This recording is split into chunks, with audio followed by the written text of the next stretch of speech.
जय हिंद, जय भारत। मैं रेबल सदानंद पति। दोस्तों, भारत में खेल जगत एक ऐसा शब्द है, ऐसा लगता है जैसे पॉलिटिशियंस अपने बाप दादा की तरह राजनीति करते हैं, उसी तरह हमारे देश में खिलाड़ियों का भी एक राज चलता है। अगर आप क्रिकेट की बात करें बीसीसीआई में, तो आप देखेंगे वहां भी यह चलन है, जब तक कोई क्रिकेटर जिसका नाम बड़ा है बूढ़ा नहीं हो जाए तब तक वो टीम से नहीं निकलता। और ऐसे खिलाड़ी की वजह से हमारे हजारों नवयुवक नौजवान को मौका नहीं मिलता। वो रणजी में भी खेल के हार जाते, वो बूढ़े हो जाते हैं, लेकिन चंद बूढ़े शेरों की वजह से। मैं बूढ़ा शेर बोल रहा हूं। आपने देखा होगा ऑस्ट्रेलिया, जहां पे कॉम्पिटिटिवनेस है, रिकी पॉन्टिंग जैसा प्लेयर अपने फिटनेस के मौजूदा दौर में रिटायर हो जाता है। शेन वॉन जैसा प्लेयर अपने मौजूदा फिटनेस से रिटायर हो जाता है।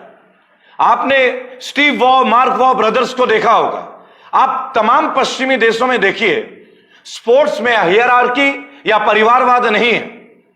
अब भारत में एक बिल्कुल ऑपोजिट कल्चर है। भारत में नाम बिकता है, केवल नाम, काम की तो कोई बात ही ना करे। बहुत सारे खिलाड़ियों ने अपने से जूनियर खिलाड़ियों का कैरियर तबाह किया। नरसिंह यादव, आप जानते हैं, रियो ओलंपिक इन्होंने क्वालिफाई किया था। देश के प्रतिभाशाली पहलवान पिछले 7 साल 8 साल से एक लड़ाई को लड़ रहे हैं। इनका करियर समाप्ति के कगार पे है और इसका पूरा जो आरोप है वो सुशील कुमार के ऊपर है। लेकिन सुशील कुमार एक इतना बड़ा नाम कि जिनके लिए कोई पैरामीटर नहीं था। ये बगैर ट्रायल के सेलेक्ट हो जाते थे, बगैर ट्रायल के रेफर हो जाते थे। और नरसिंह यादव जैसे और भी कितने पहलवान जो हैं, वो लोग सारे एग्जाम, सारे ट्रायल्स को देने के बाद भी उनकी प्रतीक्षा वेटिंग लिस्ट में होती थी। स्पोर्ट्स अथॉरिटी ऑफ इंडिया राय में, जो कि सोनीपत के पास आप जानते हैं, वहां पे नरसिंह यादव ने एक एलिगेशन लगाया था कि उनके पास जो वो फिजिकल टेस्ट क्लियर नहीं कर पाए, ड्रग टेस्ट, वो डोप टेस्ट, वो इसलिए था क्योंकि उनके खाने में किसी जूनियर खिलाड़ी ने कुछ मिलाया। वहां गुटबंदी थी और ये गुटबंदी छत्रसाल स्टेडियम में भी है। सतपाल सिंह, जो देश के एक नामी पहलवान है और सुशील कुमार जी के फादर इन लॉ यानी कि ससुर भी हैं, और इसी छत्रसाल स्टेडियम में सागर धनखड़, उनकी मृत्यु होती है। इसी छत्रसाल स्टेडियम में जो ट्रेनिंग लेता हो, जूनियर चैंपियनशिप जिसने जीता हो। और क्यों? क्योंकि उनका मन मुटाव होता है सुशील कुमार का। वो सुशील कुमार के इंस्ट्रक्शन को मानने में मना करते हैं। आपको याद होगा डीएनडी का फ्लाईओवर, वहां पे टोल टैक्स की उगाही में भी सुशील कुमार का नाम आया था।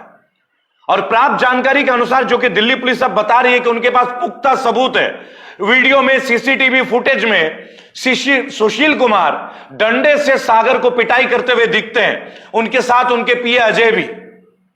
सुशील कुमार के ऊपर 1 लाख का इनाम घोषित किया था दिल्ली पुलिस ने, और 50,000 उनके पीए अजय के नाम पे। और हॉस्पिटल में ले जाते सागर धनखड़ की मृत्यु हो जाती है। दोस्तों, देश का एक प्रतिभाशाली पहलवान, देश का एक जिम्मेदार नागरिक, जो कि सुशील कुमार के गुंडागर्दी के आगे मना करता है, सर तन के खड़ा रहता है, और जो कि अपने कोच से यह भी कहता है कि उसका स्टेडियम बदल दिया जाए। लेकिन सुशील कुमार नहीं मानते। यहां से उनकी एक दुश्मनी का दौर शुरू होता है। क्यों? क्योंकि सागर को और भी जो जूनियर पहलवान है वो अपना आदर्श मानने लगे थे। योगेश्वर दत्त को आप जानते होंगे, उन्होंने भी नरसिंह यादव के पक्ष में ट्वीट किया था। उन्होंने भी स्पोर्ट्स अथॉरिटी ऑफ इंडिया राय में अपना अलग से कुक रखा था, क्योंकि ये जो राजनीति चलती है ना, ये लोगों की चलती है। आज स्पोर्ट्स का सिस्टम, ब्रिजभूषण, जो कि मध्य प्रदेश से आते हैं और भाजपा के हैं प्रेजेंटली, स्पोर्ट्स फेडरेशन में भी आ जाते हैं, कुश्ती संघ में भी आ जाते हैं। आप इनका पुराना रिकॉर्ड जानते हैं। और आप ये भी जानते हैं कि राज सिंह कौन है? जनरल सेक्रेटरी रेसलिंग बोर्ड के, और उनके सतपाल जी से कितने अच्छे संबंध थे। वहीं सतपाल जी नरसिंह यादव के लिए कहते हैं कि इन्होंने पूरे देश का नाम खराब किया, लेकिन वही सतपाल सिंह के लिए एक भी शब्द नहीं था अपने दामाद सुशील कुमार के बारे में कमेंट करने के लिए।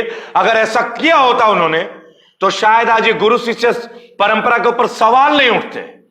और ऐसा केवल एक फेडरेशन में नहीं है दोस्तों, आप बैडमिंटन में जाए, वहां भी कितने सारे बैडमिंटन के खिलाड़ियों ने ये उंगली उठाई। लेकिन आज सागर धनखड़ की मृत्यु पूरे सिस्टम के ऊपर सवाल है। नरसिंह यादव के कंट्रोवर्सी में माननीय प्रधानमंत्री मोदी जी ने भी कहा था कि जल्दी से जल्दी इसकी प्रोब की जवाब आना चाहिए। क्या जवाब आया? क्या नरसिंह यादव को मिला, न्याय मिला? आज भी वो मुजरिम की तरह पेश होते हैं। क्यों? क्योंकि उनके डोप टेस्ट में स्टेरॉइड पाया गया। स्टेरॉइड, वो स्टेरॉइड जो नरसिंह यादव कहते हैं कि मेरे खाने में मिलाया गया कोई जूनियर खिलाड़ी के द्वारा, और वो जूनियर खिलाड़ी किसके द्वारा वहां पे रखा गया? क्यों किसी ने उसके आने जाने पे निगरानी नहीं रखी? इसके ऊपर कोई इंक्वायरी नहीं। दोस्तों, भारत में स्पोर्ट्स का कदर इस तरीके से है कि आज अंडर 14, अंडर 11 भी खेलना चाहो ना, तो ये स्पोर्ट्स अब मेहनती लोगों का काम नहीं रहा, ये पैसों का खेल बन के रह गया है। कितनी घटनाओं में हमने देखा होगा, आईपीएल के खिलाड़ी चंदीला को आपने देखा होगा, पैसे लेके गेम्स को करना, मोहम्मद अजरुद्दीन, लेकिन फिर भी उनको कमेंट्री के लिए आज की डेट में बुला लिया जाता है। ऐसे लोगों को, मनोज प्रभाकर, जो लोग दोषी हैं, इनको हम मिसालें देते हैं। दोस्तों, मैं एक बात बोलूंगा, अगर सुशील कुमार को पाया गया, जो कि दिल्ली पुलिस कह रही है, इनके सारे अवार्ड इनसे वापस लेनी चाहिए, इनकी प्रॉपर्टी जब्त करनी चाहिए, ताकि दोबारा कोई ऐसा करने के बारे में 50 बार सोचे। और जो भी इनके रिश्तेदार जिन्होंने इनको मदद की, इनके नामी बेनामी सारे प्रॉपर्टीज का आकलन होना चाहिए। माननीय प्रधानमंत्री जी, माननीय खेल मंत्री जी, मेरा विनम्र निवेदन है, देश में होनहार खिलाड़ियों के साथ बहुत नाइंसाफी हो रहा है, बेहद नाइंसाफी हो रहा है। आज उन लोगों को टीम में जगह नहीं मिलती जो टीम के लायक हैं। हमने एक सवाल उठाया था अर्जुन तेंदुलकर को लेके भी, 20 लाख रुपए का रिजर्व प्राइस था मुंबई इंडियंस के लिए। टैलेंट इंडिया में कितना है वो आप भी जानते हैं और मैं भी जानता हूं। सचिन तेंदुलकर जी राज्यसभा में कभी गए नहीं, कभी सवाल नहीं उठाया, लेकिन तनख्वाह लेते रहे। दोस्तों, क्या हमारे खिलाड़ियों के साथ हमेशा ये भेदभाव वाली व्यवहार होगा? क्या जो लोगों के पारिवारिक संबंध ना हो स्पोर्ट्स फेडरेशन के साथ, आपने दंगल मूवी में देखा होगा आमिर खान ने जो दिखाने का प्रयास किया, लेकिन मैं एक बात आपको बताना चाहूंगा, बहुत सारे लोग ये नहीं जानते हैं कि फोगाट बहनों के पहले मेरठ में एक तोमर नाम की लड़की रही है जो भारत के लिए पहले पदक लेके आई है, लेकिन आज वो गुमनामी में है। क्यों? आपको सोचना पड़ेगा, आपको ध्यान देना पड़ेगा। कबड्डी के नेशनल चैंपियन आज समोसा बेच रहे हैं, तीरंदाजी के नेशनल चैंपियन जूते के दुकान में काम कर रहे हैं। क्यों? क्योंकि हमारे जो खेल विभाग है ये भ्रष्ट है, ये पूर्णतः भ्रष्ट है। आईपीएल, बीसीसीआई जैसी चीजें भारतीय सरकार के अधीन नहीं है, तो भ्रष्टाचार भला कम कैसे होगा? भला खिलाड़ियों को सही न्याय कैसे मिलेगा? इस वीडियो का केवल एक उद्देश्य है कि जो लोग इस वीडियो को देखते हैं, जो अपने बच्चों को स्पोर्ट्समैन बनाना चाहते हैं, वो इस वीडियो को शेयर करें। कितने सारे बच्चे हैं, मैं आपको बताऊं, जो मायूस हो जाते हैं, जिन्हें मौका नहीं मिलता टैलेंट होने के बावजूद। आखिर क्यों? क्या गलती है उनकी?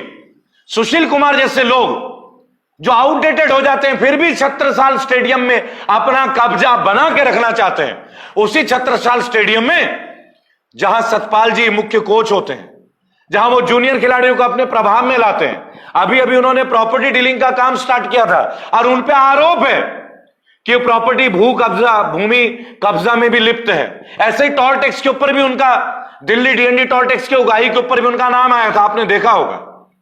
दोस्तों, एक अपील है, ऐसे लोगों को अपना आदर्श ना माने, और मेरी अपील है सीबीआई से, क्राइम ब्रांच से, कि उचित न्याय सागर धनखड़ के परिवार को दिया जाए।